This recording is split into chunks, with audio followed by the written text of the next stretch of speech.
ராஜி சொல்றாங்க, அத்தை மீனாக்கா போட்டோ அனுப்பியிருக்காங்க பாருங்க. அரசி கிட்ட மயிலு கேக்குறாங்க, எங்க அந்த போட்டோவை காட்டுங்கன்னு. அரசி போட்டோவை காட்டுறாங்க. மயிலு சொல்றாங்க, நல்லா இருக்குல்லன்னு. மயில் சொன்னது கோமதிக்கு பிடிக்கல. பாண்டியன் கேக்குறாரு, செந்தில் போனு சுவிட்ச் ஆஃபா இருக்கு.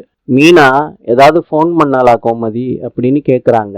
மயிலு சொல்றாங்க, போன்லாம் பண்ணலாமாமா, பீச்ல அனுப்புன மாதிரி ஒரு போட்டோ தான் அனுப்புனாங்க. மயிலு, உன்னைய தவிர இந்த வீட்டுல யாருமே உண்மை சொல்லல. கோமதி சொல்றாங்க, மறந்துட்டேங்க. பாண்டியன் சொல்றாரு, என்கிட்ட எதை சொல்ல வந்தாலும் எல்லாமே உனக்கு மறந்துடும் கோமதின்னு சொல்றாங்க. வீட்டில் நடக்கிற எல்லா விஷயத்தையும் மயிலு தான் என்கிட்ட சொல்லுது. ராஜி சொல்றாங்க மயிலு கிட்ட, நீங்க நல்லதுன்னு நினைச்சு நீங்க பண்றதெல்லாம் தேவையில்லாத வேலை. பேசி பேசி மாமா மனசை கெடுத்து விட்டுறாதீங்க. இதை கேட்ட மயிலு அழுகிறாங்க. இன்று கியூபாவின் நாணயம் பிசோ. நாளை சந்திப்போம்.